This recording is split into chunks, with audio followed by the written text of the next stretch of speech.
give them a shot to do what?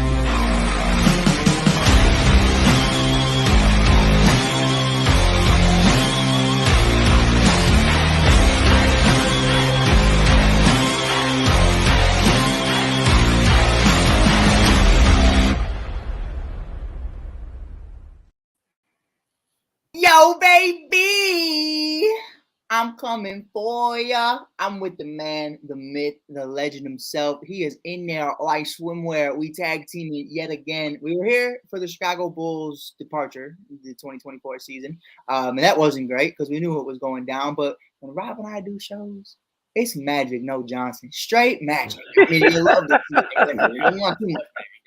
But welcome in to the Shy Kid podcast. I'm your host, Mike Hughes, aka the Shy Kid, baby. I'm with the man with the most sense I've ever met in my life, and I know a bank teller. So, Rob Scott of Rob's 2 Cents. Yo, baby, how we feeling, baby? All good, brother. How you feeling, man? Man, another day in the shop. I'm here on the new set. Oh, give us a shot. I wish I had a shot. I mean, I'm gonna clip this. I'm gonna send this to him. Hey, give my man a shot. We'll see what happens. We'll make it happen. But all you gotta do is say the word, Robbie. All you gotta do is say the word. You know, once you start talking, you got everybody in the palm of your hand. But man, been a blessing, been a great couple of days. I know I've been quiet. I'm sorry. I apologize. I've been working, man. Chicago Sky, Skytown's back in the building.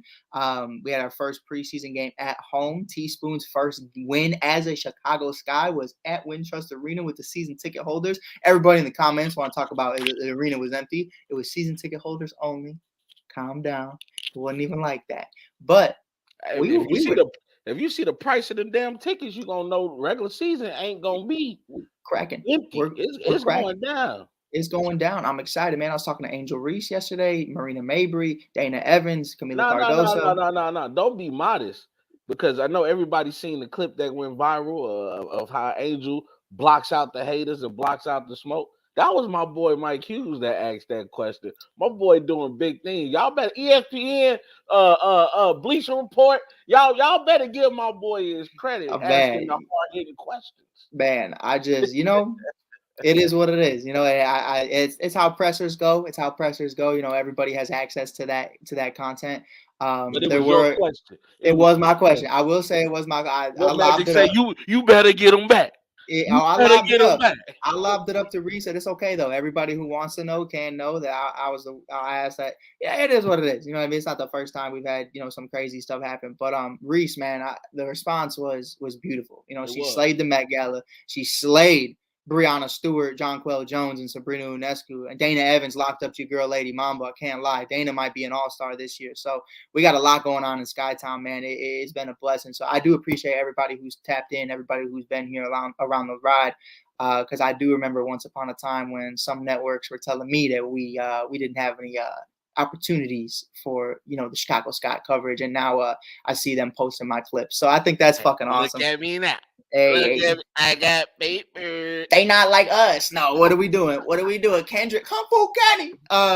Hey, first of all, before we get into basketball, shout out to K-Dot, because he woke up and chose violence. I don't know. Man woke up. Last time K-Dot dropped something, and this isn't, I'm not talking about what he dropped a couple years ago. That was like whatever, but the last time he has been this in the spotlight, I was 17. K-Dot came back like he never left. Now, that little album he made was kind of like the fall off with J. Cole. It was a project for them. It wasn't mainstream, but I mean, he knows how to do it. Don't get me wrong, though, man. I loved Mr. Morale, actually. Oh, yeah, no doubt. It just wasn't like he understood that you either love it or you hate it. You know what I mean? And then with this, it's like, no, man, I'm making nothing but bangers, and they're going to be mainstream songs, and you're going to love it. But let me ask you, I'm going to ask your opinion first, because I got mine. What's your favorite song so far out of the entire disc, whether that's from Future, Metro, whoever? It was Euphoria at first, just because he came so direct. But this last song he just dropped, I don't know the name of it, but or is it the one you keep singing? It's Not Like Us. He wild. Not Like Us. He wild. I mean, he called my man all type of stuff when he said You probably want to run a chord. You say run a chord is probably A minor. I was like, oh. I mean, listen, I'm not gonna say the P word on this network, but when you call someone that the P even word, if it's not true, it's the P word though, man. That's it's bad. Like I don't think you can bounce back. There's nothing you could say. Like it's just like, man, when someone throws that allegation at you, it's like it's Jover. But my favorite one, Rob, you know what mine is? Take a guess. What they not like us? BBL Drizzy. BBL Drizzy. BBL Drizzy. Man, he said, "Shut up and go make some drums." Kendrick said, "Hey, my boy Metro about to do some shit right here." Metro said, "All right, go make some fucking drums." BBL Drizzy. BBL Drizzy. And you know what though? I was telling people, man. You know, because at first J. Cole was in it too, and I'm still an avid believer in that. God bless. He got out that, John. J. Cole though can stand with the best of them. Sure. Oh, for sure. I just wasn't expecting this from Kenny, and you know, even when him and Drake started, kind of singling each other out, I'm like, well, we see what Drake did to Meek Mill. I don't know. You see what Diddy did to Meek. I didn't, and I'm glad I didn't. But you at the Diddy party. I don't know, but I heard that audio on Twitter, and I was like, "Stop!" I accidentally heard the audio, and I was like, I didn't know either. I was like, the whole audio. I was like, "Whoa!" But Mrs. Scott looked over and said, "What the?" I had to throw the phone. I was like, "I know that ain't what I thought I just heard." He threw the phone and then said, "Wait, no, it's still playing." No. I said, "What the hell is it?" But no. But Kung Fu Kenny K Dot, yeah. That's the one. You heard him on that other song with his cousin Baby King, say I am the Omega. I mean, he ain't lying. Omega, Alpha, Beta, he all of it, bro. But I want to go back really quick because it serenades with me, and J. Cole is my favorite rapper of all time. I think when I talk levels of the GOAT, you know where I stand. I'm not that white guy. I will not throw Eminem in that conversation because all you talk about is Eminem's one of them. But brother, man, if all you're doing is talking about your mama, the trailer park, and your drug addiction, I can't do 12 albums of that. He talked about what he knew. It's the same way as rappers that always talking about the trap. No, Rob, it is. What do you always tell me? Talk about what you know. What do you always tell me? What's that? You can learn something new every day, and that man never learned a damn thing after that. That's crazy. That's blasphemy. I'm gonna give him the same credit. I'm gonna give for Jay-Z's early part of his career. So was Wayne, and even now they talked about the trap and what they did. But let's not pretend like Jay-Z's not about to go down just like Diddy did in a couple years because Jay-Z be on some bullshit too. Ain't nobody touching Jay-Z. Oh, I'm just okay. Ain't nobody said that about Diddy. I'm just saying. But Jay-Z complies. You know what? Fair enough. Fair enough. I'm just playing, Jay-Z. I have nothing on you. I'm just fucking around. But that's whole. Promise I have nothing on you. But he's got it on the hat too. No, but listen. So Weezy's my GOAT. Lil Wayne's always been my GOAT. I think what Wayne can do lyrically is just insane. And when he was at the highest of the high, you ever notice no one says shit about Wayne ever? They don't want that smoke. Exactly. I think Wayne's the GOAT. But Mike, I knew it was the reason why we were very great friends. Oh, it's Weezy, brother. Because Wayne is my GOAT. I grew up off Wayne. Bro, Wayne, man. Wayne is the only dude I really know. Wayne is to me is the guy that opened up the mixtape era. Mm-hmm. Oh man, guys like Chance, guys like all these other people. The mixtape era, first it was Wayne, then you start hearing the Jeezys and the Gucci's and everybody. Yep. To me, Wayne is the godfather of the mix. Because I mean, it was one summer. It was like Mill. After tape after tape after tape. Whether we talking about the drought 2, the drought 3, the drought is over. I can keep going. Man, I remember, man. I know Rob was a little older at the time. He was in his prime of being a youngin' in the city. I'm Rob Scott's driving over in the Bendo. He's flying past a young Mike Hughes who's 12 years old. He's got his winter coat on, hoodie up. It's raining and snowing at the same time. I'm at the bus stop going with my little, you little iPod Nano, 25 sitting on 25 mil. I'm sitting there and I don't even know what I'm talking about, but it's hot. You had dudes in middle school banging this. You had dudes in the club banging it. Wayne was just a ton. Yeah, I come from an earlier part of Wayne. It's like, man, to me, I know we're going to get into sports, y'all. We're going to get into sports. We'll get there. But, hey, man, listen, this is our first show in a while. I had to talk to Rob. But to me, honestly, see, I go earlier back to, like, when he came out with that first Carter, and then he hit the world with the first Dedication, and then the Dedication to, like, the Dedication 2, to me personally, is one of my favorite mixtapes of all time. You know, my favorite feature with him is the Carter. Was it Carter 4 or is it? It wasn't 3. I think it was 4. It was 2018. XXXTentacion. He does a song with him after he passed away. And like those two together, to me, I was just like, man, it was low key. It wasn't a banger, but it was just like, man. Are you talking about that? Don't cry. Don't cry. Yeah, I was like, this is that. That was such a different version of Wayne we hadn't seen before. And I was like, I wish they would have been able to make more music together. But my thing with Cole, before we get into what we're actually here to talk about, I can do this with Rob all day. Promise you that. Believe that, and maybe we will. Give us a shot. Yeah, make sure you hit that like, follow button. Make sure you check in on the Give Us a Shot Network. You can check us out all the time. Michael Powers, Germ, Protect Our Queens, and so many other amazing people like Corey and Bert do great things. So make sure you check out the link in the bio. Show us some love. You can find me on Instagram, TikTok at theshy.kid. We doing things. You know, other people are doing the same things I'm doing too because they love to just steal my shit. But whatever. And then Rob Scott at Rob's 2 cents. A comeback in the making is on the way. Will it be a Give Us a Shot? Will it be on Rob's 2 cents? I don't know. I'm not a genie, but I'll tell you what. I'm gonna fuck around and find out. But my thing really quick with J. Cole and Rob, you know this for a fact. It was one of the more interesting things to why I love him. I have PTSD. I think a lot of people in this city do. Oh, without a fact. Yeah, like today I was walking down the city and I'm surprised I never once like felt weird. I was walking down Martin Luther King Drive. I'm down 26. I'm down 17. I'm flying around downtown, just vibing. I was at the Walter Payton statue at Soldier Field. I was chilling. I went to go see if they had a Caleb Williams jersey at the Bears, at the little thing in Soldier Field. They were like the 21st. I was like, all right. I walked in. I said, hey, do you guys have a? And they were like 21st. They already knew. And you know what was weird? They had a Tyson Bagent jersey too. I was like, why the fuck you saying that? Fuck Agent Bagent. But you know, J. Cole does this thing where he always talks about it in his raps, and he always kind of breaks it down, and he says he's afraid of getting killed one day. He's afraid of getting shot, and he, you know, rides his bike through New York. He's very in the open. He's not like Drake, where he's in the middle of Barbados, you know, where you can't touch him. Like, Cole is in the city. Cole is still in Carolina. Cole is still in New York. He's still walking around Cali. So I think for him, I think it was more so the paranoia of like, hey, man, I remember what happened to Biggie and Pac. Like, I don't want it to go down this way. I don't want problems with Kendrick. Because, you know, they could have went. I felt like Cole didn't even really say much. You know what I mean? Like, it was really just low key in his diss. And for him to delete it, obviously, people say that was soft. I agree it was soft. But I'll tell you what, I'll be soft before I'm dead 10 times out of 10. So I think for Cole, it was the paranoia of like, man, I don't want this beef with Kenny because I'm from Carolina. He's from, you know, Compton, and it's going to be a huge problem. And that was for me why I think that it just didn't go the way it went, because Cole's never really been that kind of guy to begin with.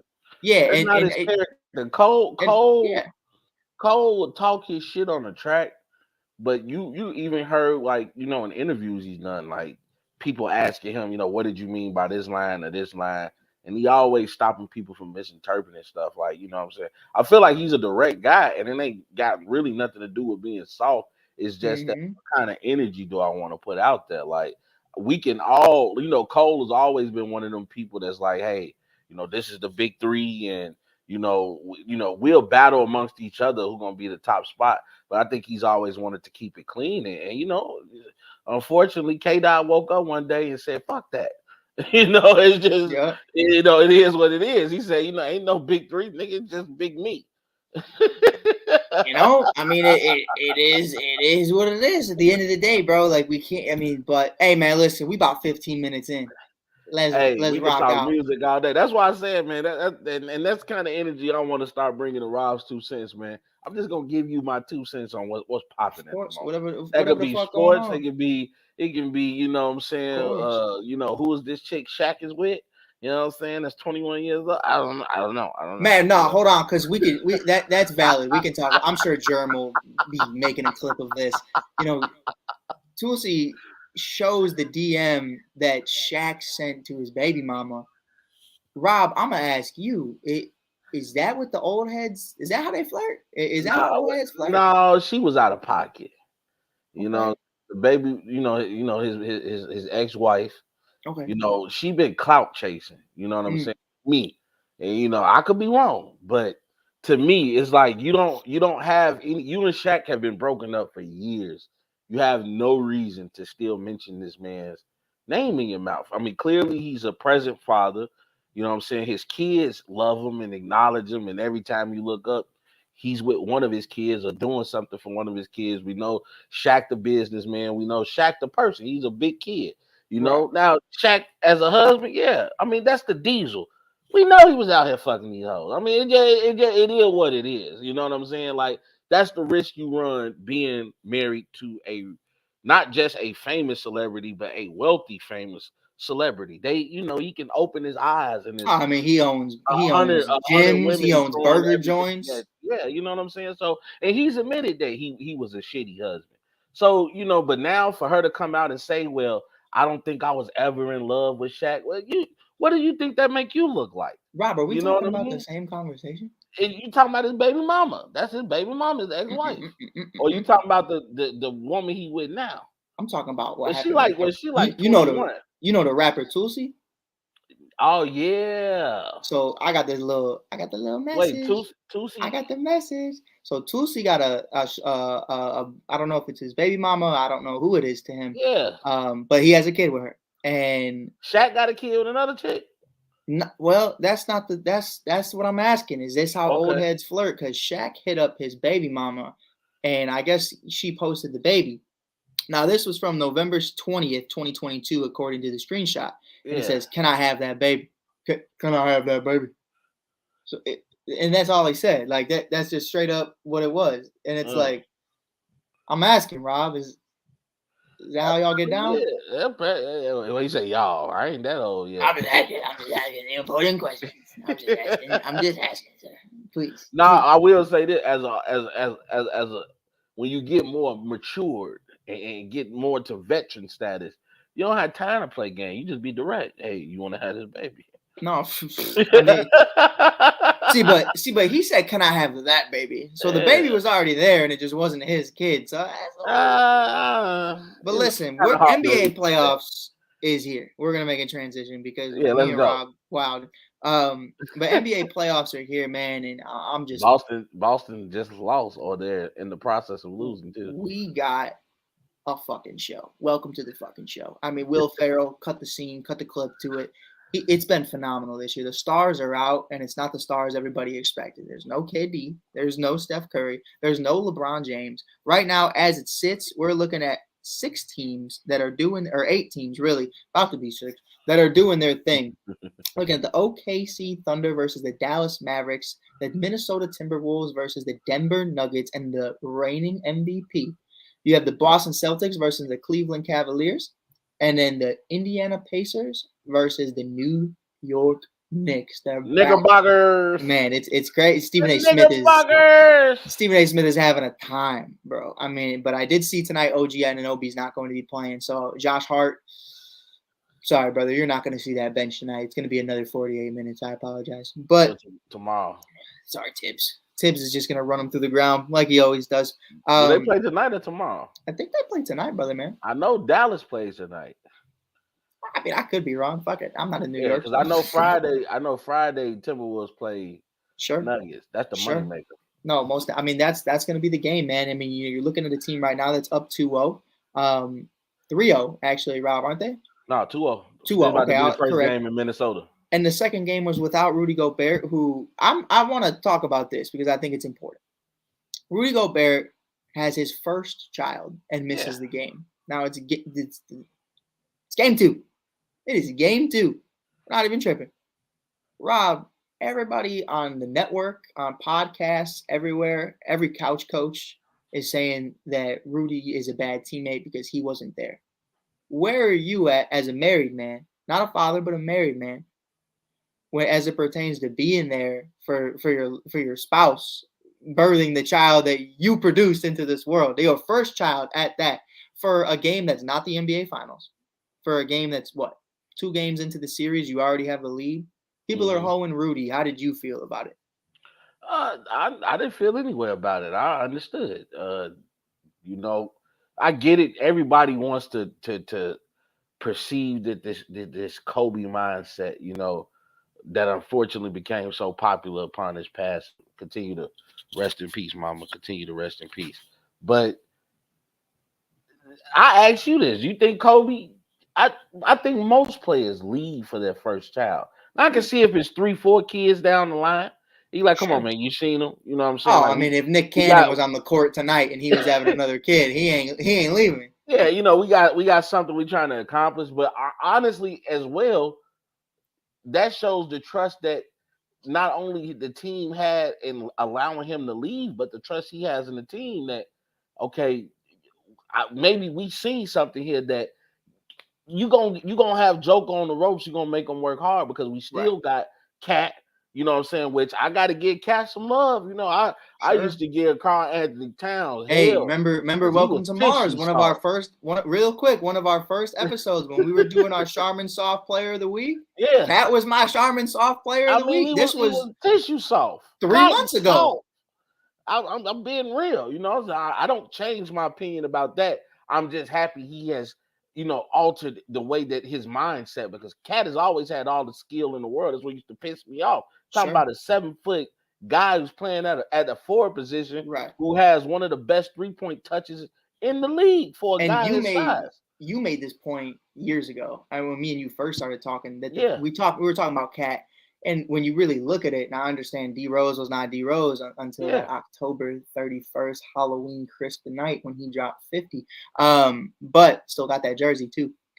You know, when you look at it, Andrew Wiggins, how he was perceived and how he was supposed to, you know, bring them back to life. You bring in Jimmy Butler, you have Karl Anthony Towns, and they just kind of shit the bed in Minnesota. So a lot of eyes were on Cat. Like, yo, bro, like, listen, you had arguably a big three, or what was projected to be a big three, that just never panned out. Now, Taj Gibson and Tibbs were also on that team, as well. It was literally the Minnesota Bulls, Timber Bulls. But, you know, it was something for me that, like, you know, you look at it and you go, will you ever bounce back? Will you ever be able to do this? You bring in Ant-Man, and immediately you kind of ask questions. Things really aren't working. Cat don't want to play the 5. Cat doesn't want to do this. Cat doesn't want to do that. You bring in Rudy. That's match made in heaven. Now everything's beautiful. Cat's being able to be Cat. You know, you're not asking Cat to be Rudy. You're not asking him to bang. That's what I think. That's the big one. You talk about banging all that. Pause. Yeah. But sorry. But also too, you look at, okay, Cat stepping up in the form. Then you have the right now current reigning 6th man of the year,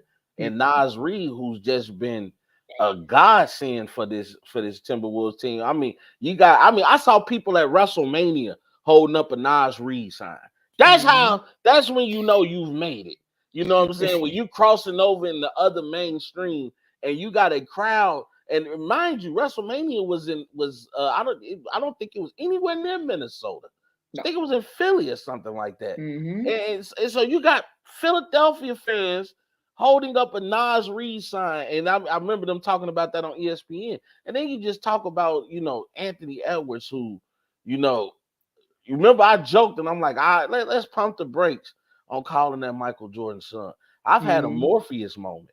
It's like I'm looked at him and I'm like, well, maybe he is the one.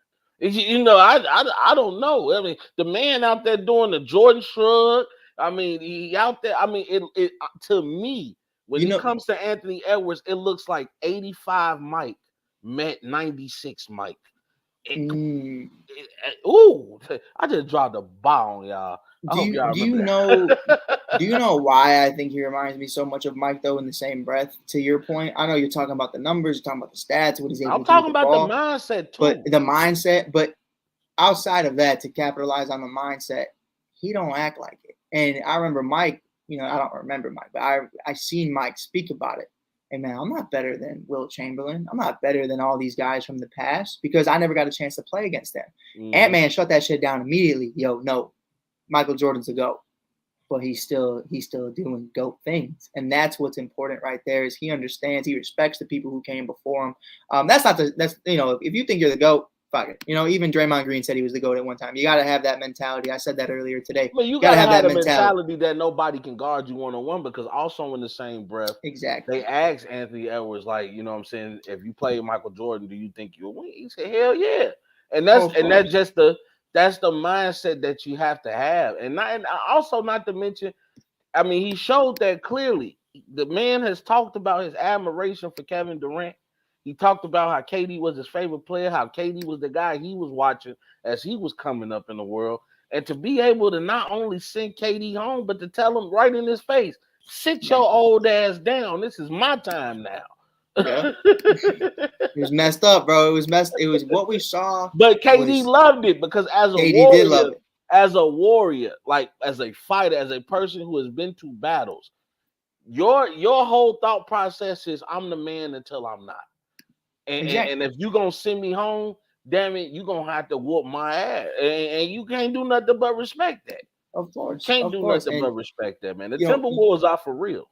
We talked about it at the beginning of the year, and I said I thought that they had the best defense in the league 1 through 5, and really even breaking down 1 through 15. I think even their benches is just amazing. I think Denver's bench is better from a scoring perspective, but no, they don't have a bench anymore. That's what I'm saying. Like, from a scoring perspective, they got some guys who can go out there and score, but they really, like, once you get past 8 or 9 in that rotation, it gets really light. It really light, really 7 fast. And I'll give you 8. And that's because I'll say 8 because I like that kid Braun. I think that's his name. Talking about Bones? The tall white kid that comes off the bench. He can shoot the 3-ball. Christian Brown or something like that. Oh, I know who you're talking about. Yeah. I like him. I like DeAndre Jordan, and I like Reggie Jackson. After that, they have no bench. Wow, that is 8, brother. I said I'll give you up to 8. I said okay, I'll give you up to 8. You better give me my love. Ain't no one giving me love today. I'll give you up to 8. I'll give you up to 8. But no one's giving me credit all day, Rob. But you want to talk about the bench, man? They are truly missing like Bruce Brown and Jeff Green.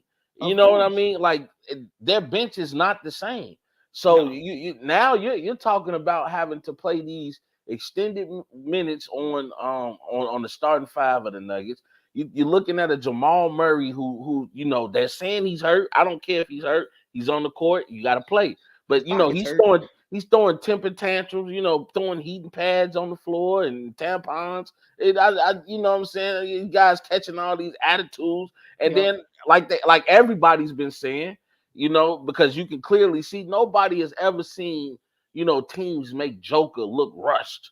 Right. Like, Joker can't set himself up to do Joker-like things because you got these guys being physical with you. And remember, Rudy will be back in Game 3. Mm-hmm. So it gets only tougher from here. It does. Now, I want to talk a little bit more about Ant-Man before we transition to the series, and obviously the now named 2024 MVP, 3-time Nikola Jokic. Shout out to Joker though. That's a huge honor, and I'm gonna be real with y'all. The man should have 4. Hey, I'll be even more real. He don't even give a fuck. Like, he should have 4. Like, I get it. Joel Embiid had an awesome year last year, but that was a sympathy bet. That was you're looking at 4 in a row, Rob. 3, right? Yeah, he would have had 4 in a row. That's 4 in a row, and I think that's the reason or that not having that conversation right now is they don't want that. But it is what it is. Anthony Edwards, though, 79 games played this year, 25.9 points per game, 5.4 rebounds, 5.1 assists. Don't care. Not going to talk about it. We're going to talk about the playoffs. Anthony Edwards in the playoffs this season is averaging 32.3 points, 6.8 rebounds, and 5.8 assists in his first 6 games. Rob, I mean, the Jimmy Butler effect is real with Anthony Edwards in the sense of, 25 points per game still. You know what I mean? Like, you're still doing your thing. Yeah. Let's not get that twisted whatsoever, except when Zach LaVine does it. It's an 82 game season. Right. So, you pace yourself. And then when it's playoff time, you know who the ball going to. Exactly. So, Anthony Edwards is showing up in the brightest stage we've ever seen him in. Yeah. Obviously, you and I talked about it back in October. Is he going to start on Team USA? I don't think that's in question anymore after sending D-Book and company home. How would you evaluate a diehard Bulls fan, a diehard Michael Jordan fan, and a Kobe Bryant fan? Yeah. How would you evaluate not only the mentality, but what you've seen from Anthony Edwards this season and even slowly but surely progressing into who he is. We've kind of seen him coming for a while, and now you're Yeah. finally getting those opportunities to show everybody. I just think with the way these players are now, you know, we know about the athleticism. The athleticism is through the roof.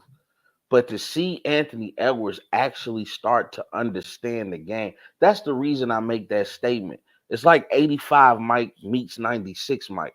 Because remember, Mike didn't start really getting into his footwork until his prime, like, you know, when he started getting a little bit of past his prime. When we start going into the 90s and those championships and he's a little older, he's not gonna dunk on you as much. I'm gonna just put you in the post to get these easy points. To see Anthony Edwards doing that at 22, knowing this dude can jump out. I mean, we saw the way he pogo sticked over Kevin Durant and Bradley Beal, because everybody keeps saying he dunked on Kevin Durant. I said, no, he dunked on Kevin Durant and Bradley Beal, because Bradley was trying to block the shot from the back. I mean, to see, you know what I'm saying? I said, block the shot from the back, just block it. If that you reach, why is it coming? You reach it. You reach it. Now that's a pause. Hey, listen, I stretched this morning. I've been reaching all day. No, but honestly though, man, to like I was saying, to see the athleticism to now go along with the mentality and the understanding of the game, how this guy practices in the post. I was watching clips of these bank shots that he practiced on, you know, why he's consistently hitting it off the glass. And, you know, shout out to Tim Duncan. You know, you rarely hear players say, hey, I've been watching Timmy and I noticed the way Timmy would get these easy bank shots. And I'm like, that's easy money. And he practiced that, you know what I'm saying? So, you know, he's clearly a student of the game. And to see him put all that together and for it to come together, you know what I'm saying, in the playoffs, not just leading his team, but getting his team to believe in him as the leader. You know, I was listening to Mike Conley on the clip like, man, hey, Ant-Man coming. Like, Ant-Man, you know what I'm saying? He about to go to work. We got to just get out his way. Like, this is a veteran. And Mike Conley, you know, telling the team, like, let this man lead us to the promised land. And Ant has not disappointed. And not to mention, he's playing on the defensive end as well. He's slowly turning to, if not right now, the best two-way player in the game. I like that. I like that a lot. You know, there's a lot of great names out there, man. And I think it's going to be really interesting to see what happens. But the biggest thing, Mike Conley is huge. But an even bigger one to me is the respect from Karl Anthony Towns. Because Cat understands this is his organization. This is his team. He immediately said, this is Ant-Man's team. You know what I mean? We're following him. And for someone to be able to instill such a very young age, Cat's under 30. You know what I mean? How under old is 25. He's 22 years old. Or 20, you know, no, 22 or 24. He's young. Who is Cat? No, Cat. Oh, I'm sorry. I think you're talking about Ant. No, Cat. I think Ant and I are. Cat's like a year younger than me. I think Cat got to be like 28. Let's find out. Got to be 28. Got to be 28, 29. Go ahead, keep talking. We're gonna find out. No, yeah, I know Anthony Edwards for sure is a year or two under me because LaMelo Ball was a couple years younger than me, and we used to watch him in Chino. But I think Cat, if I'm not mistaken, Rob, before you even say it, I'm gonna say he's freshly 29. How about that? How about that? We'll make a bet right now. How old do you think he is? I was right. 28. 28? All right. I was right. When's his birthday? His birthday is November 15th. Oh, it shares the same birthday as my little sister. Shout out to my little sister. Oh. November 15th. My birthday coming up. But you know, and me and your birthday coming up? Yes, sir. May 24th. Me and G. Oh yeah. Big 2-4 on the 24th in 2024. It's Kobe year, baby. It's Kobe. It's a golden goal. It's special. 2-4. But with my no. But I think, you know, man, it's really dope to see Ant do this. You like that? I know what you're talking about. Just talking about numbers, man. I'm just a numbers guy. But you know, man, I think it's so dope to see Ant do this, and I hate it at the same time because it makes me look horrible. It makes you look horrible because every single year around this time we say that is a new face of the league. And every year I feel like we have a new face of the league. Now, it's horrible that we're wrong, but it's great because we have so many stars in the league right now. And this was a league that at one point I felt like really was about five guys. There was about 5-6 guys. And now, man, I mean, you got so many young stars from SGA to Luka to Kyrie, who's emerged. SGA is another one. I know we're gonna get to him. I mean, yeah, Jalen Brunson, Jason Tatum. Ooh, keep talking that shit, damn, Mike. Kobe White. But I think Kobe White. Kobe White was hooping.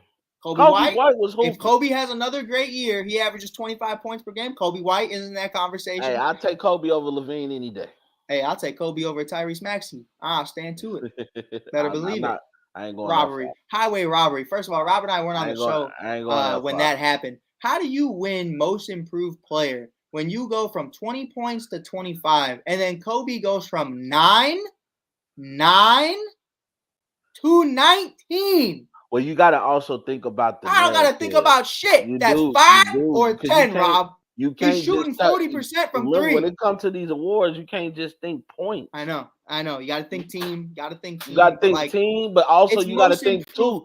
Think about this. Kobe improved from a bench player to a consistent starter. To the face of the franchise. Listen. Tyrese Maxey improved from third or fourth guy to 2 and sometimes 1 when Joel is not there. But you're gonna tell me like Kobe wasn't the face of the team this year? You gonna tell me if Tyrese Maxey wasn't there that Philly don't get swept by New York? I'll do you one better. You telling me if Kobe wasn't there, the Bulls wouldn't have the number 1 pick right now? They would have had that whether he was there or not. No, I don't think we do. The Bulls just suck. I think we traded it. The Bulls just suck, though. You know what I mean? We would have traded it for Vooch's little brother. But no, on a serious note, the league is in crazy good hands right now, Rob. Like, this reminds me of a 2009 to 2011 type class. And there are all so many different classes that are coming in. Even LaMelo Ball, who, I understand he can't stay healthy, but, like, there's so many talented guys right now. Is this the most talent? And I'm going to say talent is the specific word, not best players, because I know you had the Kobe era, you're the MJ era. That's a mentality. That's a whole different thing. But from a talent standpoint, is this the most talent you've ever seen in the NBA at once? I can't say that because the era of 03, when we started to see Bron, Wade, CP3, Boz, like Melo, when these dudes came in, you knew, okay, the league. Kobe was still there, right?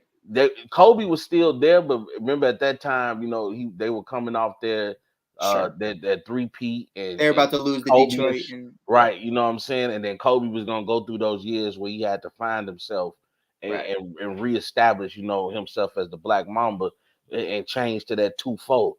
But even with Kobe there, you saw like, okay, there's some guys that's here now, and then you follow that up with Russ Westbrook and KD, James Harden. James Harden, you follow it up, D Rose, you follow it up with that class of guys. Don't forget them. Don't forget them. Oh, I wasn't gonna forget D Rose because No, you haven't said it yet. Don't forget them, Rob. You can't. Jimmy? I'll give you one last chance. Please. I don't know who. You can't forget Dirk. Oh, Dirk, what? Dirk Nowitzki? Dirk Nowitzki. How could you forget Dirk? Dirk was there already, though. But like, so was Kobe. Yeah, but I look at Dirk in that era. Don't ever look. Don't. I look at Dirk in that era. We will not slight Dirk came in on like here. 97, 98. No, I'm not saying. I'm saying Dirk was still. Sure, Dirk was. I hear you though. On he was already established. I'm talking about the new fresh talent. I'm just saying talent in general. All of them. Even talent. Oh, if we talk of talent in general, it's definitely that 2000. Got Rondo, everybody. I mean, it was early. That early. Yeah, I'm talking about just the early 2000 era.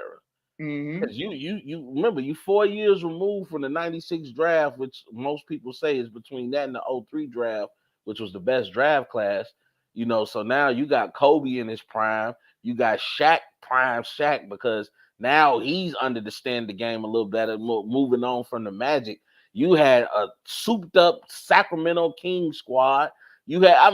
Portland had a squad led by Scottie Pippen and them boys. Like, it was a lot of talent. You had T-Mac doing his thing. You had so much talent in the league during the early 2000s.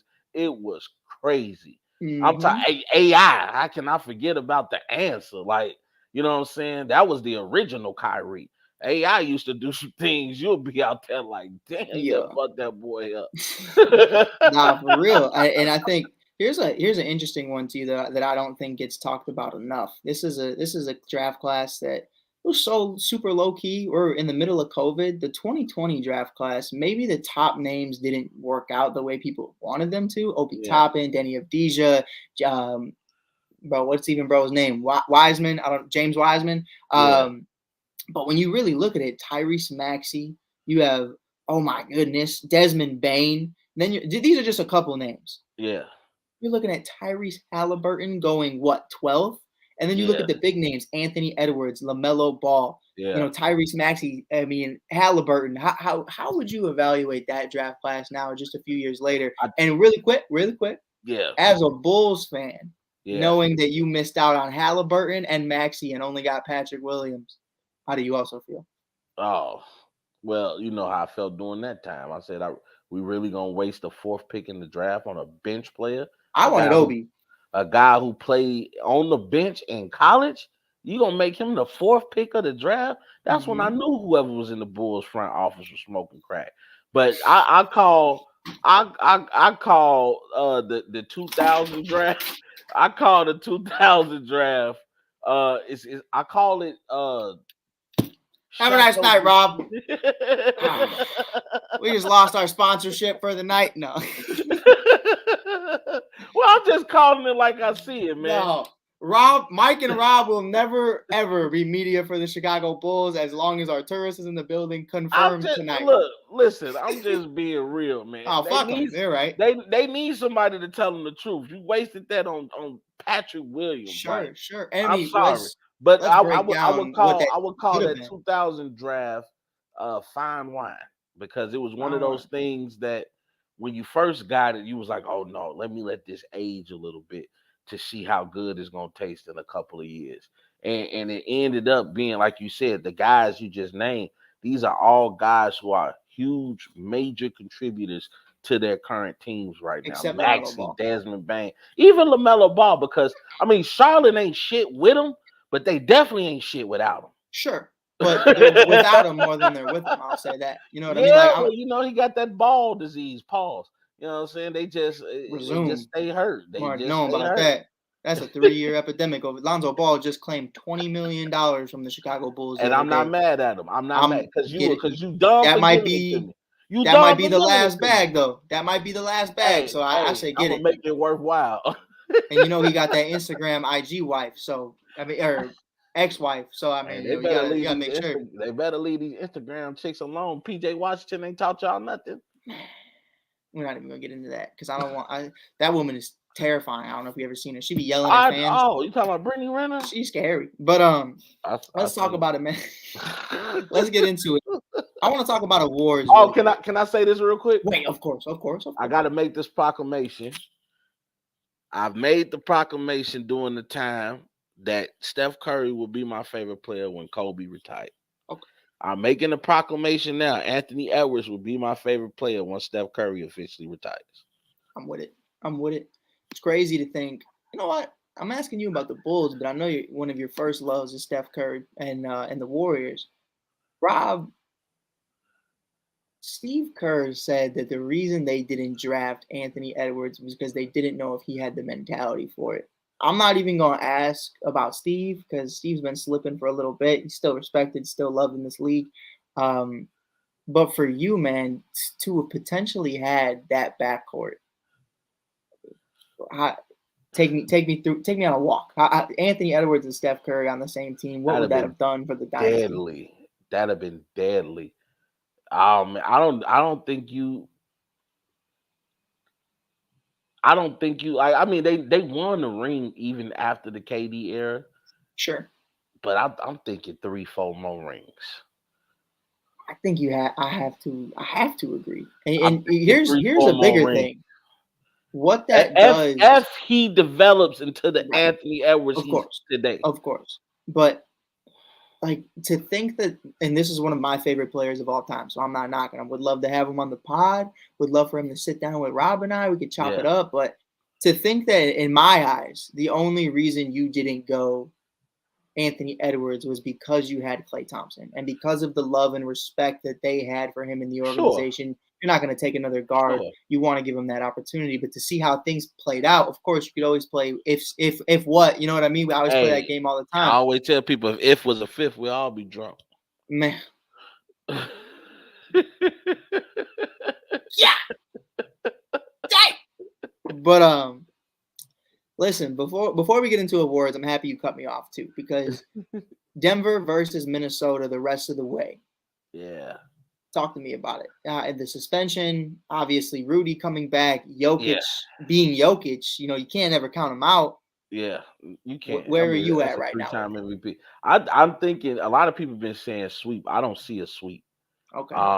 Gentlemen sweep? I think it goes to 6 or 7. Okay. Ooh. It's gonna go to 6 or 7 because you never can discredit a heart of a champion. I haven't done it before. I don't plan on doing it now. Mike Malone, as much as he shit talks and it kind of gets on my nerves because I'm like, keep that same energy when you lose. He's still a hell of a coach. And I know he's gonna come back and make adjustments. He's gonna get his guys prepared. You still can't count out Murray because Murray can get hot at any time. Mm-hmm. Michael Porter Jr. can get hot at any time. And we know what Joker's capable of. I think my X factor is Aaron Gordon is going to have to outplay Cat. That is the way that they are going to. He's going to have to make Cat work because Cat is just camping out on the three-point line right now. Mm-hmm. And he's pump faking and getting to the basket. He's putting Aaron Gordon in the post. He's hitting the open three or contested threes because he's 7 feet tall. I think Cat is the reason why Denver is getting dominated. Not to mention the fact that the defense they're playing on the Joker as a team, but Cat he clearly has an advantage over Aaron Gordon. Right. And he is taking full advantage of it. I'm going to go a different route than you. I agree. And I love that because I'm a huge Aaron Gordon fan. I love Aaron Gordon too. But it's real. It's real. He's getting killed right now. Yeah, it's tough. But for me, it's a numbers game, and it's always going to be a numbers game. And the production that we saw in the last series, we are not seeing today, and I think that's a problem. Michael, I'm gonna name some stats right here. This goes from game 1 all the way to the end where they defeated the Los Angeles Lakers in round 1. Michael Porter Jr. went 19 points, 22 points, 20 points, 27 points, 26 points. Mm-hmm. And then you saw the drop off in game 2. He had 20 points in game 1 against the Minnesota Timberwolves in 20 minutes, shot 6 for 13 from the field, 6 rebounds and 1 assist. But in game 2, they held him to 9 points. Defensively, they've been great, and that's without Rudy. So I'm curious to see Michael Porter Jr. and his level of consistency. I think they're really trying right now. I don't know why my face is getting there's light tripping on me. But I think it's going to be really interesting to see what happens with Michael Porter Jr. because I think he has X factor potential to a championship caliber team, kind of like Andrew Wiggins did with the Golden State Warriors on that run. Sure, he's not Steph, he's not Klay, he may not even be KD, but he's definitely his own person, and in his own regard, he can definitely make a difference in the game. So I think Michael Porter Jr. really needs to get out there, especially in the short absence of Jamal Murray, who decided to be a knucklehead. I don't think they suspended him. They just fined him. They didn't suspend him? I don't think he didn't get suspended. Oh, just $100K, right? Yeah, he just got fined. He should have got suspended. That's why I couldn't remember. Because I'm not going. You know what I'm saying? No, I don't think he got suspended. I think you're correct. I apologize, but he should have. He definitely should have got suspended. If I would have slipped on that and tore my ACL, we would have had to throw hands. Because it's one thing to throw it at the ref. First of all, you should get suspended for that because I know. As a referee, I'm doing my job. Whether I call a call you don't like or not, don't throw nothing at me. Rob, not even that.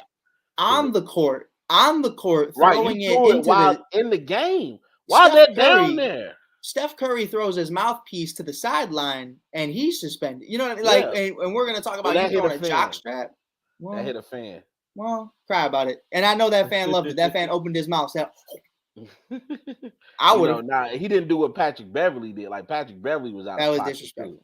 We'll talk about Pat in a little bit, but Pat obviously apologized for it on his pod. But it is what it is. But I wasn't.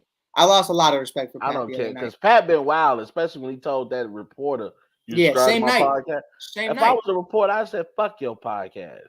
I would have said it. It would have been my listen. That would have been my first and last day in the NBA, but it would have been a memorable one. But a memorable year for me, Rob. I'm looking at it right now, man. We're gonna look at defensive awards first, and then we're gonna talk about MVPs. Yeah. But this was the greatest defensive season I have seen from any player ever in the NBA, and he came second. Victor Wembanyama in his rookie year, 254 blocks, 88 steals, a 105.8 defensive rating compared to the now defensive player of the year, Rudy Gobert, who obviously one of the best teams in the league, one of the best defenses in the league, 162 blocks, 52 steals, a 104.5 defensive rating. I was talking to my girl Brandy of Ball with Brandy. She does amazing things over in Cleveland. She's insane on the content that she makes, especially covering the Cleveland Cavaliers. But talked to her about it a few weeks ago. I say, hey, man, do you think, let's look at these stats, like break it down one last time. Is there any way that Wemby doesn't win the award? And she said she would have to give it to Wemby. For you right now to almost have double the blocks, to be able to be in the situation that Wemby was in and to still have that amount of success. Rob, you've been watching the game forever, from Defensive Player of the Year Michael Jordan to some of the greats. Did Wemby get robbed? He did. They gave it to the veteran this time, and I know they looked at team record and they looked at the fact that the Spurs only won I think if they were lucky, they won 20 games. I don't know less if than they 20 even games. won I don't even know.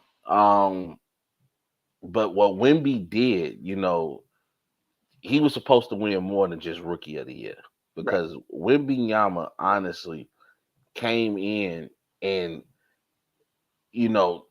like LeBron, came in on his first year with all the hype, with all the noise, with all the people wanting you to fail, and he didn't do it. He came in and he dominated. People kept saying he's too frail. He's not going to be able to bang with these NBA centers, and he made them centers play his game. Mm-hmm. And he used all of his God-given gifts and features to pull out the best production in his game. And I think Wemby, man, he's a true freak of nature, because the guy is strong for a guy, with his build, and he uses every bit of his length. Pause. Now that was pause. He used every bit of his length to get the shots. You know what I'm saying? To or even get deflections or make guys alter the way they shoot, because he is a legit 7'6", and I'm pretty sure when he raises his arm, he's a legit 10 feet. And I want to ask you that, though, because we talked about it all summer. Is he going to be able to be the next LeBron James? There was the hype in the draft, and I feel like there's that respect from the players, but from the media, which I think is a huge part to why we don't talk about Victor Wembanyama, because obviously he's on the San Antonio Spurs. But when LeBron came in, and I was 3 years old when LeBron came into the league, so I don't know much about the NBA prior to that, obviously, but I've seen it over the years. Early on, they were claiming him the next king. Early on, they were saying he's the hottest thing since Pants with Pockets. He was in the Notre Dame. He was getting that in high school. Man. He was getting it in high school. The luck of the Irish. I remember being in high school at that time, and they were talking about this kid LeBron, because I think I was like freshman. No, actually, I was like 6th, 7th grade when I started hearing about LeBron high school years, and I remember watching one of his games on ESPN. And I remember that's when Sports Illustrated was huge, and they was already, saying, Witness and King James and all that stuff.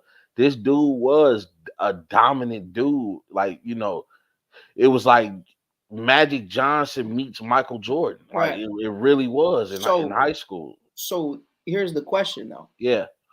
Now it's like Wilt and KD in one body. Yeah. Why isn't Wemby getting the same love as a rookie from the media and the league, just like Bron did? Because that, to me, is something I haven't really been able to piece together. It even felt off rip. It was because he was on the Spurs. But to that point, Rob, Bron was going to Cleveland. You know what I mean? Like, it wasn't, Like, it wasn't the biggest thing then either. So it's like, why has Victor kind of just been pushed aside? We're talking about Ant-Man. We're talking about SGA because they win games.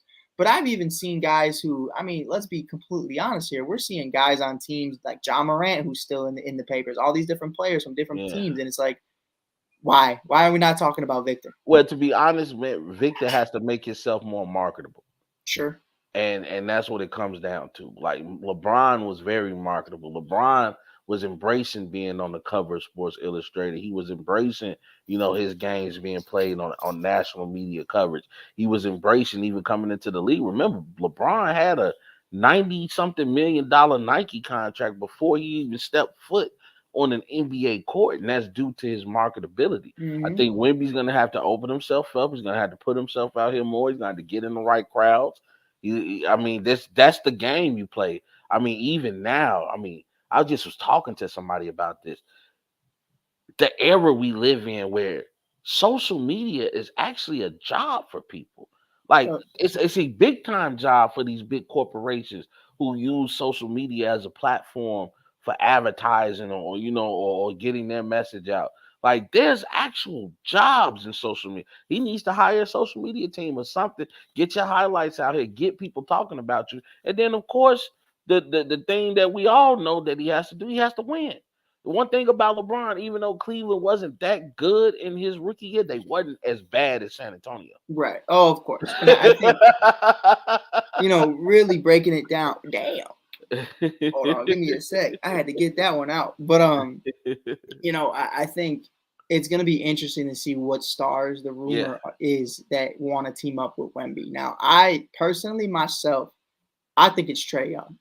I'm not shying away from it. I think it's Trae, and if I'm wrong, I'm wrong. But I think it's Trae. I think Trae wants to play with him. It'd be even more interesting if Curry wanted to play with him, but I don't think that's going to happen. But you know what? I can see a trade situation happening because Atlanta's going to have to make a decision. Do you choose DeJounte or do you choose Trae? I think they can't move play together. Trae. They can't play together. Not at all. And if I'm the Chicago Bulls, Zach LaVine, take him. Give me Trae. Thank you, Trae, Kobe. Splash Brothers. No, we need somebody with some height. We God. But I'll be real with you. Trae ain't no Splash Brother, man. No, he's really not. I kind of peeped that. Like Trae's a dog. Don't get it twisted. Trae's a dog, but Trae shoots threes in volume. Right. So if I shoot 10 threes and I hit 3 of them, I just and sometimes he just happens to hit the 3 at the right time. But Trae, as of late, he's been throwing off the chemistry because I won't lie, Atlanta looks better with he also leads the league in turnovers, damn near all the time. All the time. Bad. It's bad. Now that happens when you're a point guard. But I'm gonna tell you this. I'm gonna give you my opinion. I want you to finish your thought. When you're a point guard, what? Oh, that was it. When you're a point guard, if you look at who leads the league in turnovers, majority of the time, they're going to be the primary ball handlers always. LeBron's up there all the time. Luka is definitely up there. So it makes sense to why Trae's up there. It's just you're up there a lot more than everybody else. So it's like I peep it. Ball usage is high when if you're the primary ball handler. But what I was gonna say is if Chris Paul has one more year left, I would like to go see Chris Paul play with Wemby. I think that pick and roll game will be nasty. I agree with you, but I'll tell you this. If that's the star he's talking about, I'm upset. You got me. I'm not. I'm not mad. I'm just like, oh, okay. Like, you know what I mean? Like, oh, that's not like going to be a dynasty. You know what I mean? That's not going to be anything that's crazy turnaround. It'll be a great learning experience. And it'll be a great learning experience for Wemby because also if you look, Wemby is kind of at a disadvantage because all the veterans on San Antonio are young themselves as well. And they haven't had anybody show them how to win. So now you kind of got the blind leading the blind. You gotta be real about it too. I didn't mean to cut you off, but like it's I know you've watched it just like I have. Not many, but we've watched it. Yeah. Like at some point you just gotta say, listen, I'm 5'8". I ain't gonna flodge on anybody. But at some point, if I'm coming uphill and I'm minus 22 on the plus minus box score, man, fuck it. Just throw it up to the 7'7" guy. Yeah. And Wemby's standing under the basket every play with his hands up. Yeah, it's almost like they're icing him out the game. It's like they don't want to play with him. And I'm like, I don't want to say that because I know Wemby doesn't like when people say that, but like, listen, that's how it looks. A great teammate. That's how it looks. And if that's how it looks, that's how it smells, then that might be what it is. And it's like, I'll be damned if Tyus Jones is the reason I'm not eating 30 fucking points a game. Yeah. Like, that's insane to me. But Yeah, you know, with that, or what's his name? Vassell. Vassell, I don't even. They got some dogs over there, I will say, got but some they're young. What's his name? Zohan? Yeah, I think that's his name. They got a few of them. I can't even rip off That's names. a dude with the blonde hair. Yeah, the dyed hair. Kendall Zohan. Some. I call him Zohan because I know his name kind of sound like that. I'm like, that's the Zohan. But listen, we're gonna get into the MVP. We were talking a little bit about it earlier. Nikola Jokic, 26.4 points per game, 12.4 boards, and 9 assists. Almost averaged a triple-double on the year. He was an assist shy. And honestly, to be completely honest, there's a couple games I think he would have gotten that triple-double if he – sometimes Jokic is just bullshit, and you can tell. He defers, and it's perfectly okay. In the regular season, he defers. The runner-ups, Shai Gilgeous-Alexander, SGA, 30 points per game, 5 rebounds, 6 assists. And the man who I feel like just can't do any better than he's already doing. I don't think he's ever going to win one because, I mean, what more can he do? 33.9 points per game, 9 rebounds, and 9.8 assists. Luka Magic also almost averaging a triple-double. Luka Doncic. Rob, how close was this for you? And do you think Jokic should have won MVP this year? I think he should have won. I think it was a great MVP race because towards the beginning of the season, it looked as if Luka, like, okay, this is his MVP year, and then as we started to get mid-season and end of season, it really became a 2-man race to me between Shai and Joker. Don't get me wrong, man. Like Shai had an amazing season. I believe for like a month he was averaging 30. Like he had to get 30 in like 10 to 14 games consecutive. Where it's like, okay, if you're a betting man and you betting on SGA, you can put them for 30. And they had a lot of noise during the regular season with the whole Josh Giddey situation. And wondering about his future and whether this is going to lead to police investigation and whatnot. No Diddy. Hey, no Drake. No Giddey. Man. I'm just playing. Has anybody ever seen Drake and Josh Giddey in the same room? I don't want no smoke. But now, I will say, man, SGA, he definitely, if he would have won, I wouldn't have been mad. But I just think, to see what Joker did, because I've been one of the people screaming all season, this is not the same Denver Nugget team. And for him to get them back, finish as the 2 seed in the tough-ass Western Conference, for him to still, average the numbers that he's been averaging. And, this dude just makes it look so easy, man. I am not mad at all that Joker has his 3rd MVP. It's a shout-out to him. It's a testament to him. He's an NBA champion. He's an NBA Finals MVP. He's a 3-time regular season MVP. I mean, Joker just etched his name in the top 5 bigs of all time. I agree with the final part you said, that I feel like we had some slighting. I feel like it was crazy. I don't know how this conversation isn't even there. It's not SGA to me, man. It's really not. I love SGA because obviously, you're the number 1 team in the West, and that makes sense. But statistically, we looked at it for what it was and understood that Jokic won last year. Or no, pardon me. Embiid won last year because he had the better season. It wasn't about the team success. Yeah. Now you're going to tell me it's about who has the better season and the team success doesn't matter. But we saw what the 76ers were able to do last year and what how dominant they were. But there's just levels to it, Rob. And I felt like Luka, team wins 50 games, 34, 9-9.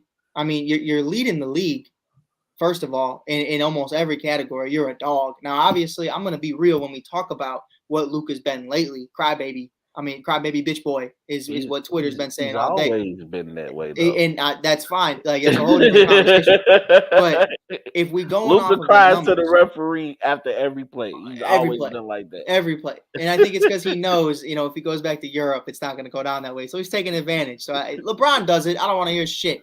But my thing, man, is like 26 points per game, 12 boards, and 9 assists from Jokic versus 34, 9, and 9, especially from a guard. 34, 9, and 9.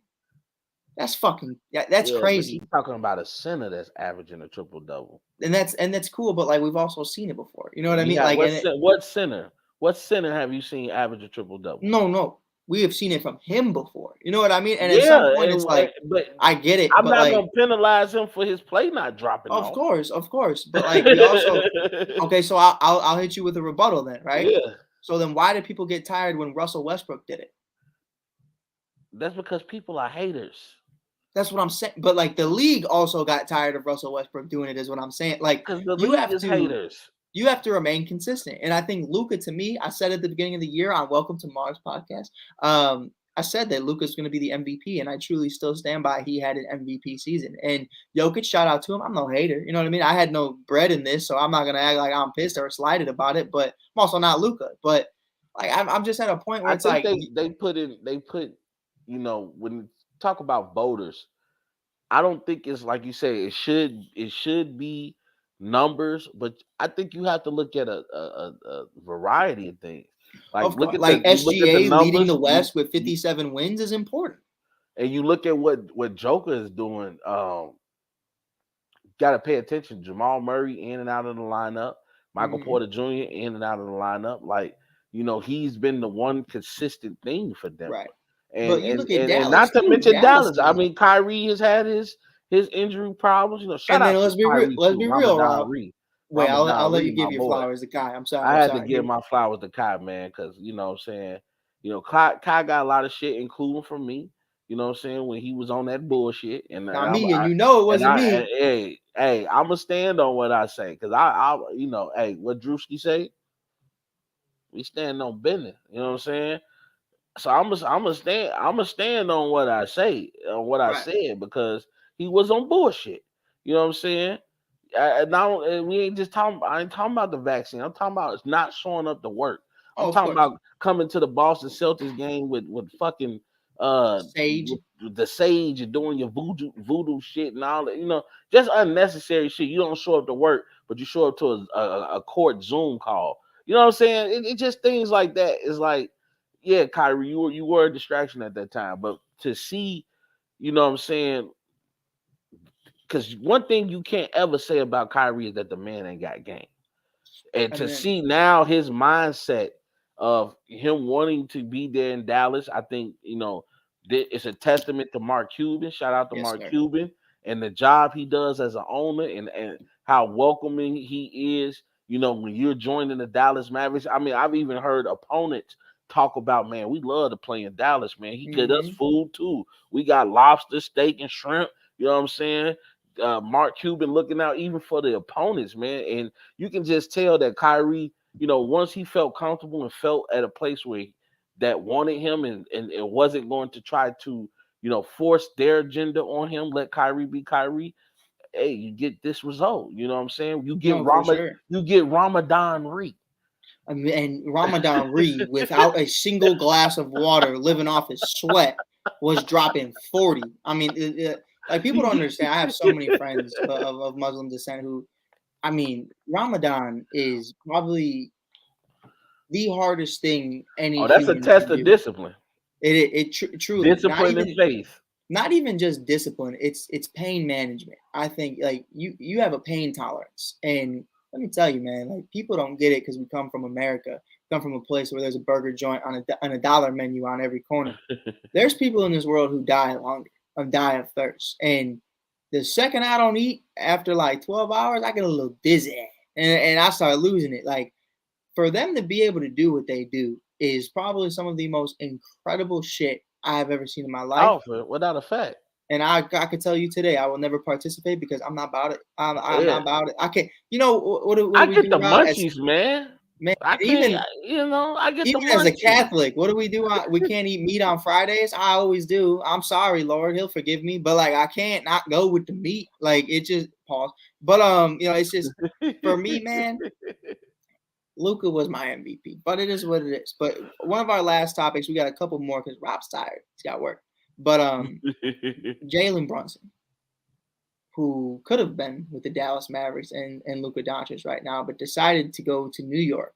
Everybody said, "Oh, career over. You're a New York Knick now. It's over with." But resurrects them, doing things Carmelo Anthony could never even do. That's a fact.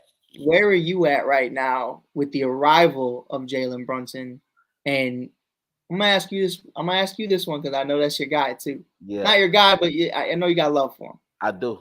Whose legacy is gonna be better in New York, Jalen Brunson or Carmelo Anthony? I tell you right now, let the Knicks beat the Pacers and they make it to the Eastern Conference Finals. Definitely Brunson. It's so sad though, bro. Like to remember who Melo was though. You know, like it's wild. Well, you got to think about it like this. No, of course, I'm with you though. Before you say anything, I'm with you. But it's crazy. I get it though because Melo is him. For fucking years he was there too, and it's like year one, you're just gonna call Brunson like he just leaps, but it's that easy to just leap. Like look at, I want real quick. Yeah. Denver Nuggets history. Who is the greatest Denver Nugget of all time? Before Jokic. Melo. Whoop! Immediately jumped over him. MVP, champion. Over. I don't give a fuck. Jokic could have retired right there, and he's the best Nugget of all time. Like, the Chicago Cubs, I love the Chicago fucking Cubs. They're my guys. But the best Cub of all time is Anthony fucking Rizzo, baby, because he's a fucking champ. He did it. Like, you 108 years. You fucking did it. Yeah. That's so I hear you. You know what I mean? Like Knicks fans, and I know you've seen TikTok and Twitter. Yeah. They're going stupid right now. And they outside.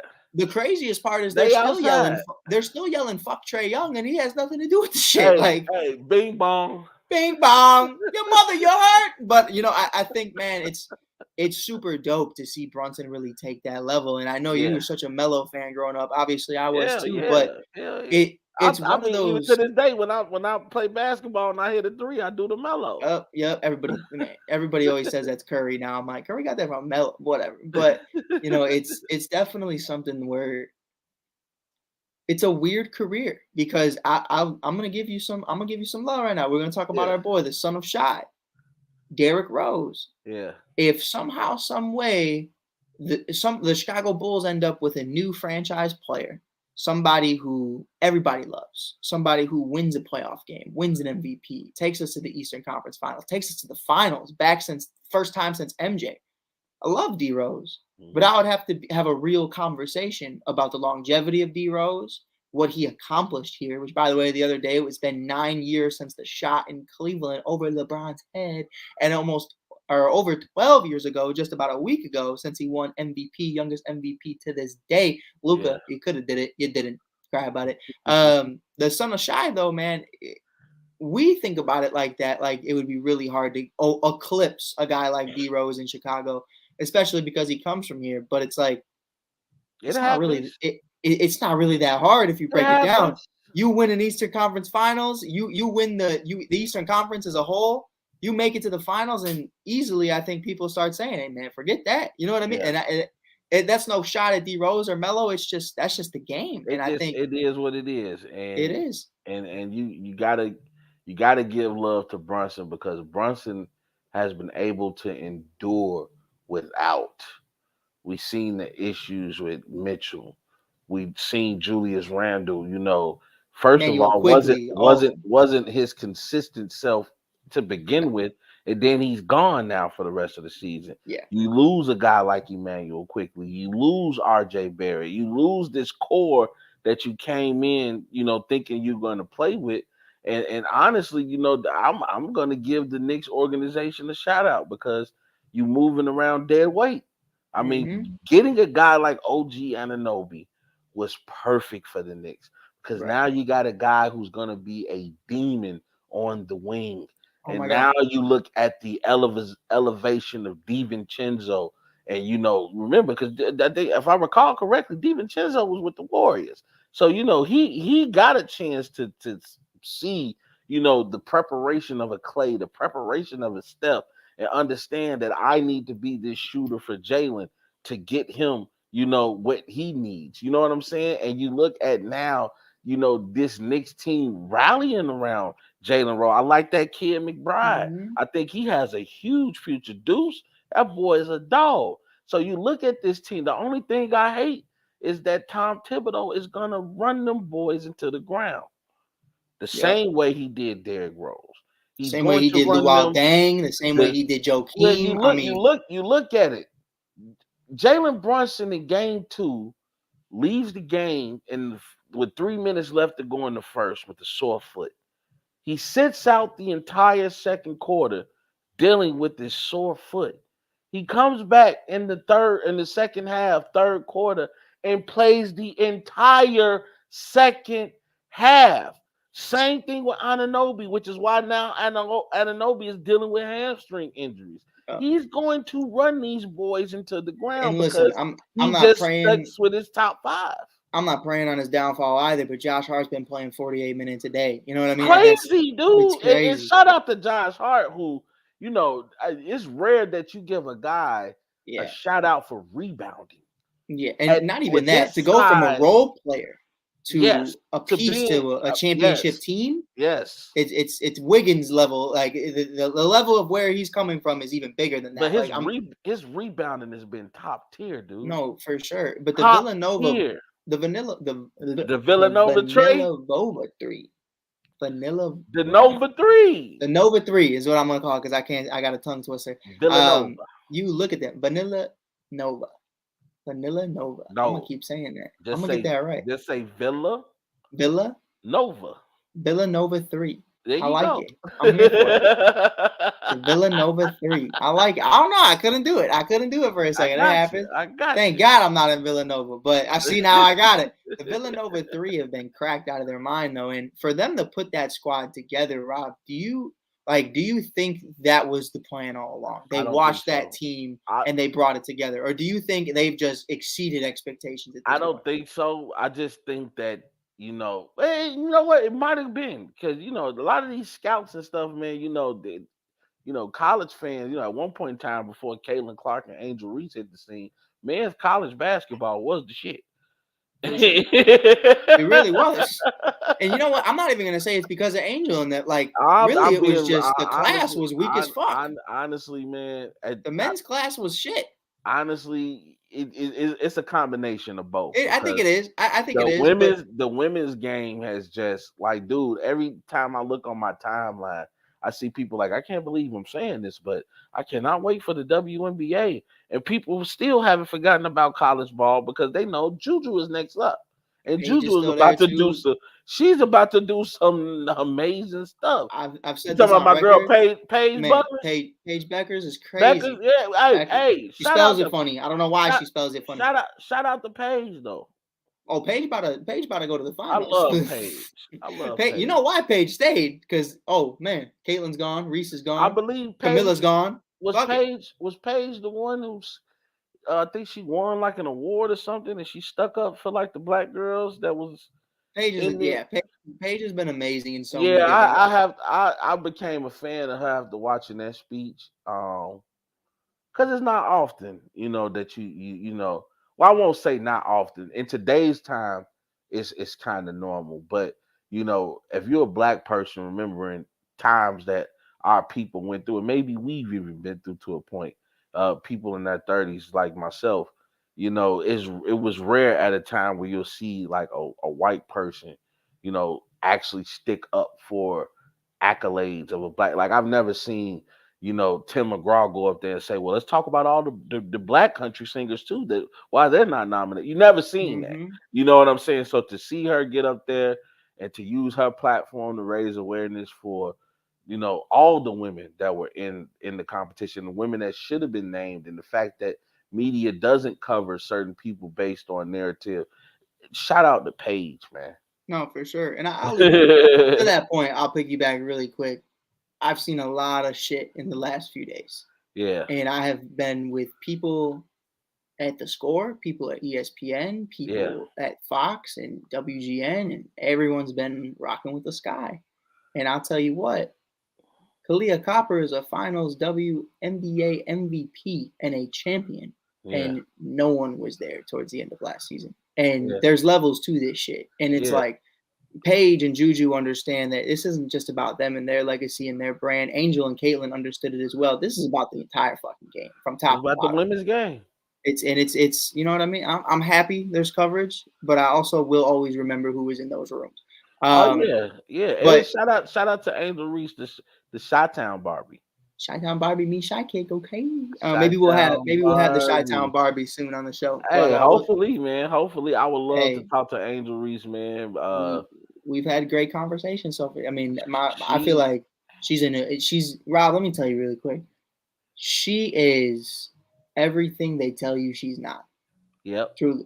I mean, everything they've painted about her. Obviously I had my own opinions about like how they painted her, and I didn't think it was like fully there. But maybe there is an ego. Maybe there's not. Met her over a week You gotta ago. have an ego. Of course, and that's that man. You ever met a quarterback? Like, come on, bro. Like, you're gotta captain have of this an shit. Like, ego, man. you got to. And the way she's running and carrying it, you're a champ. Fuck it. But you know, for me, the champ shit is gone. She is a rookie, and that is how she has cemented herself. And she's been a sponge. She has been so great to everybody in media. She's been so great to her teammates. A great person. I saw signing shit last night for all these fan season ticket holders. She's been amazing. And I'm going to say that 10 toes. I'm going to say that again. She has been amazing. I even told her in the interview, I'm not trying to gas you up, but you've been perfect. Like, shout out to the Barbie. There was a lot of conversations about, oh, she's not going to be, Chicago's a bad place for her. No, it has been a treat for her. Man, and I want people that listen. I know we got our issues in Chicago, but let's be real. That gang shit, stay with the gang shit. No, yeah, of course. Chicago is one of the most wholesome places you can come to. We're going to open our arms up to you. Got to remember, a lot of us folks that's here in Chicago have a Southern background because during the Great Migration, a lot of people from the South came to Chicago. And that's why you see us here in Chicago still say, yes, ma'am, no, ma'am, yes, sir, no, sir, because yes, sir, of that Mr. Southern hospitality and that Southern upbringing. We are going to welcome Angel Reese with open arms, and we are happy to have her and Camilla and the rest of the new cast that's here with the Sky, and they're going to be covered by my boy, Big Mike Hughes, and he's going to be bringing y'all the coverage, and hopefully give us a shot at the championship press because we're going to get us a ring. Oh, man, I'm excited about it, bro. I'm really excited about it. But hey, but shout out to you though, Mike, man, because you were one of the originators, man, of covering the women's game. You know, you got me back watching the game. I hadn't really watched WNBA basketball since Maya Moore, who's is my favorite WNBA player of all time. So you know, to get back into this game and then to, you know, see my girl Caitlyn, see my girl Angel Reese, you know, bring this fire to the women's basketball in college, and then to see Juju and Paige and all these other young ladies get down and get after it, man. It's just been a true sight to see, you know, and I'm just happy. I'm happy. I'm be screaming this all the time. Pay those women because you're about to get this money. I know WNBA is working on new TV deals. You got your preseason games. I'll tell you what, Rob, national coverage. You ready for this? You better pay these women. They just announced it. We weren't able to legally talk about it yet because you know, got pen on paper. Got to be there first. Spoon was hey, don't nobody say shit. And I was like, I love Spoon. She makes sure nobody's fine, nobody's getting caught up over some dumb shit. Not that, and to be clear, not that the situation is dumb, but you know, if me and Rob have a verbal agreement and I talk about it, but it's not official and I get fined for it, it's fucking stupid because it's about to get official in a couple minutes. But Spoon was making sure that they're gonna talk about it soon, but they can't legally talk about it right now because they'll get fined for stupid reasons. But they're going to have charter flights. Angel Reese will not have to go to the Kennedy or O'Hare to be able to get onto a flight. They're going. I mean, you got people with over 3 million followers on social media. You cannot have someone like Angel rolling around in O'Hare because O'Hare is nasty. But we got one of our last topics of the night, real quick. The last one's NBA Finals predictions. But our boys in some heat right now, no pun intended. The 305 is getting a little spicy, getting a little sweaty. Pat Riley, Jimmy Butler got some beef. Jimmy Butler's due almost $50 million. He was claiming that he would have beaten the Boston Celtics and the New York Knicks had he been healthy. But if my aunt had an Adam's apple, she'd be my uncle, and that's just not the case. So if, ands, buts, don't really care. Pat Riley said, shut the fuck up. I'm not dealing with it. Where do you think, not even about the opinion of it, because I know where you stand. I don't even have to ask you. I'll speak for us. We know, hey, I'm rocking with what Pat said, because Rob's about, what have you done for me lately?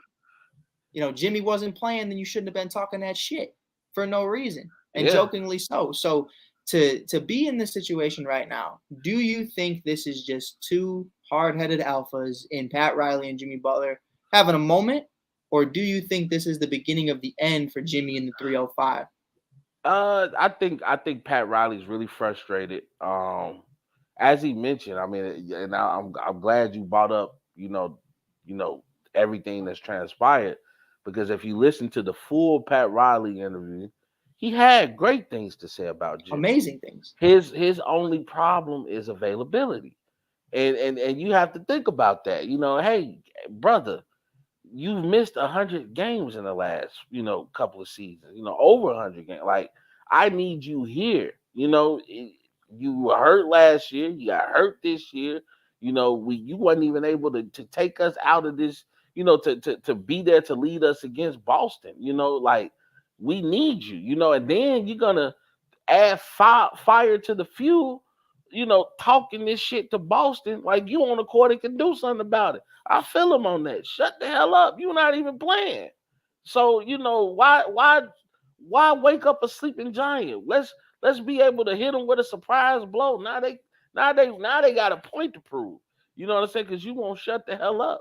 So I understand what Pat Riley is saying. And he's like, hey, before I start committing to these contracts and committing to signing extensions and everything, I need to know who's going to be here, because it ain't just Jimmy. You got to think about Tyler Hero. The Bam. only two reliable guys he had was Bam and Jaime. Mm-hmm. Jaime's a dog, too. Jaime's a dog. Jaime Jaquez Jr. Love it. I'll get spicy sometimes. Hey, but I'm with Jaime. That's Triple I'm with J. you. But with Jimmy's age, I would say Jimmy is still in his prime, respectfully. Outside of the injuries, I think Jimmy's still, you have him who he is. The highest value you can get for Jimmy Butler right now, I think, is still there. I think you could still get multiple first-round picks for Jimmy. I think you still get young assets. That's what I meant. I don't mean like prime Jimmy Butler, but I mean like he is still at his peak in trade value. He still has value. Yeah, of course. Now there's a lot of money that comes with that, and I think the Bulls could figure something out for Zach LaVine. But anyways, I didn't say that. Reunion. But in all seriousness, man, there's a high price. I believe he's going to be due $48 million, if I'm not mistaken. And then in a couple of years, he'll be making over 50. So what do you realistically think the Miami Heat have to do? Do you think they have to part ways with Jimmy in order to kind of just I would call it a retooling, because I think you still have Ty, you still have Hami, you still have Bam. You're going to get hella assets from whatever you get from Jimmy Butler. You have to get younger, because respectfully, Rob, I mean, the Caleb Martins and, who Max Strauss, that's great. But like, if they don't go on the hot streak that they're on, those teams aren't going to the finals. You know what I mean? And you were betting on guys who aren't going to characteristically be those guys night in and night out. You were asking guys to give you 20 points per game who average 5-10 a game. That's a problem. So for me, I think they do have to move on from Jimmy Butler. I would love him to go team up. My boy Tuna said earlier, man, he's going to Dallas. I was like, that's not how the NBA works, brother. There's a salary cap here. You got to match salaries.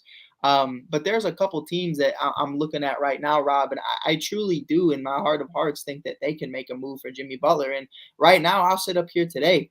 I think it's going to be Boston or the 76ers. I think the 76ers could right their wrong. You still have Tobias Harris on the books. You still have a bunch of contracts that you opened up in order to get James Harden off of there. You took a bunch of one-year deals, so now you have a slot for a max contract. Tyrese Maxey, Joel Embiid, Jimmy Butler back in the building. I think you'd have something special there.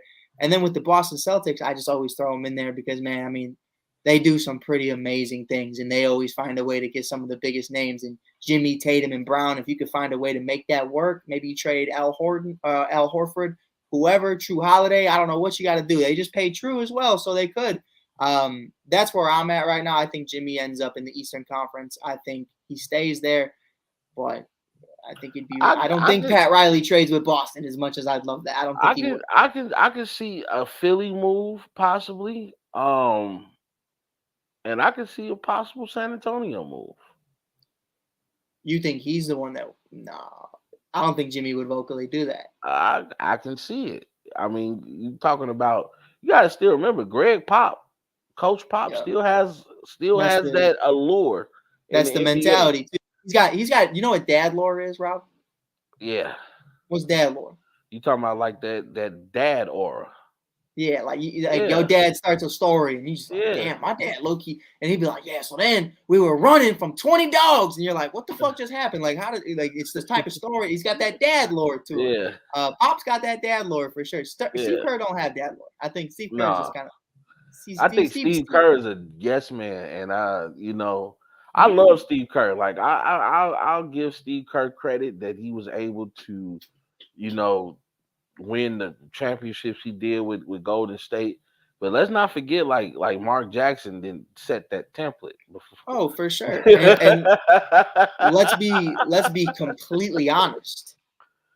How much of that is just Steph Curry putting the team on his back? I mean, because when we talk about it, LeBron James and his Cleveland days, I'm never gonna look back and talk about Ty Lue. Like, I'm talking about LeBron. I'm talking about what he did. You know what I mean? Like, and that's what it comes down. You have KD, you have Clay. Obviously, you're a Hall of Famer. You've won championships, several championships. I believe he four-peated, if I'm not mistaken, because he went to San Antonio the year after. So yeah, I know my shit. I wasn't there. I was swimming in the sack. Four-peat, and then he didn't win anything as a GM, but he was able to get that Phoenix Suns team, far into playoffs. Yep. Steve Nash, Amari, what's my boy, Matrix. Damn, I can't think of his name. Sean Marion. Bunch of dogs over so there. They had Barbosa.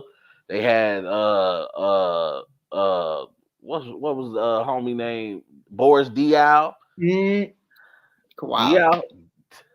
Diaw paid in Phoenix for a minute. Man. Before he went to San Antonio.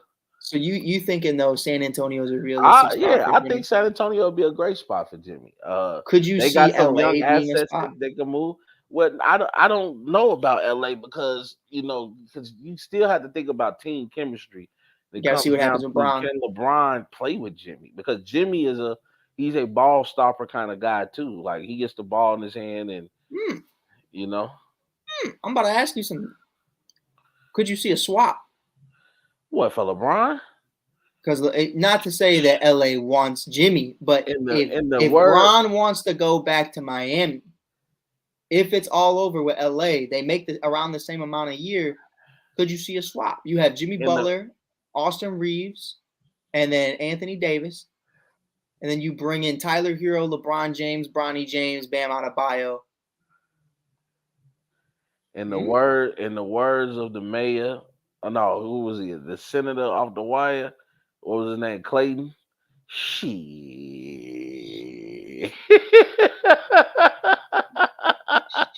Send that, because remember there were rumors that LeBron and Jimmy were going to team up back before he left the 76ers. LA definitely wanted him, but that was the Magic era. Wasn't so Magic, but this game is cracking too, man. It's interesting, and that's we got our last topic right now, because Rob and I are about to get into the game. We got to go lay down. I'm tired. Rob's tired. Another busy day tomorrow. NBA Finals predictions. I'm standing 10 toes on what I said before the NBA playoffs started. I have Minnesota versus Boston. Rob, who you got?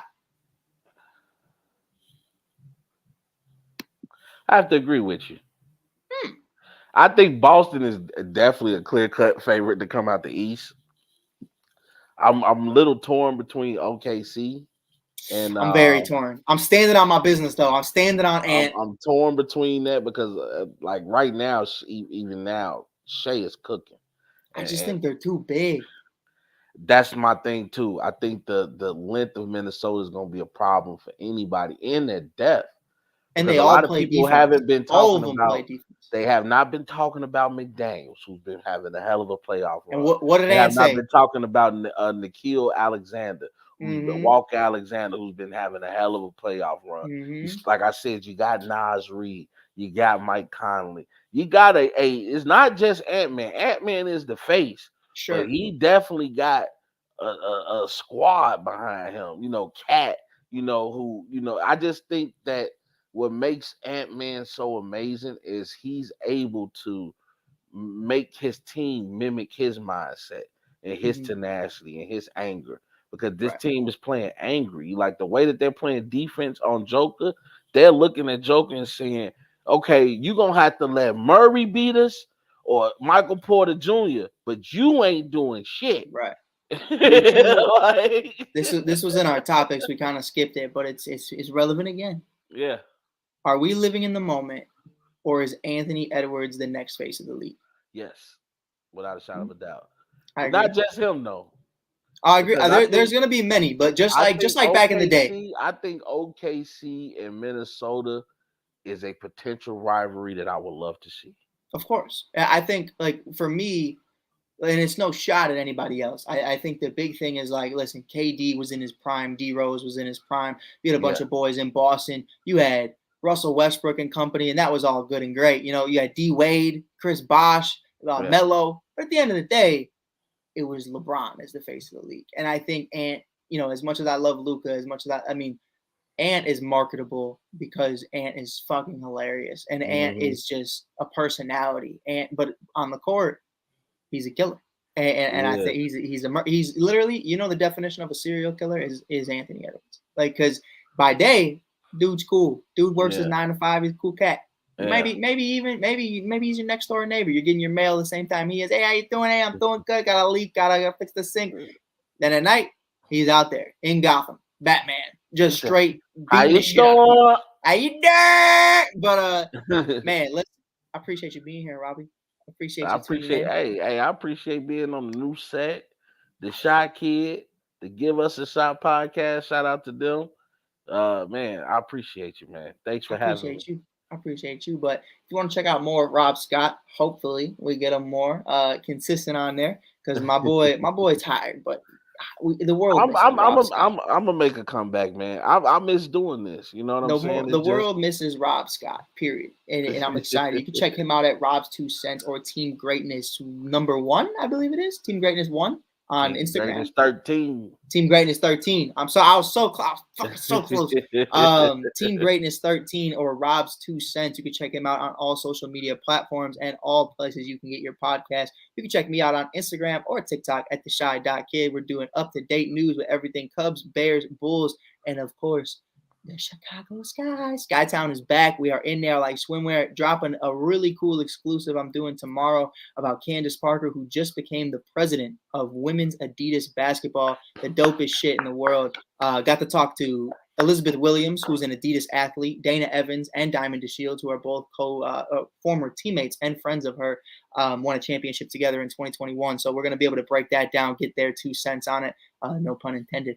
And we're going to have a lot of fun. But if you would like this podcast, if you want to check out so many other amazing podcasts, you can always check us out on Give Us a Shot Network. Hit the link in the bio. You can find us everywhere on everything. If you got it, we got it. You know what I mean? The OF is coming soon. It's going to be exclusively me. And it's not going to be no nudes. It's just going to be me walking down the street and shit. I think it looks cool. Like, you know what I mean? Like, that little cement rat hole? It's going to be that. It's going to be a picture of a cloud. It's going to be a picture of a crackhead on the bus. It's going to be stuff like that. I think I'm going to call it the Shy Views. It's going to be a beautiful thing on the OnlyFans. But with that being said, I appreciate y'all being here. This is Mike Hughes, a.k.a. The Shy Kid. You are listening to the Shy Kid podcast. Peace.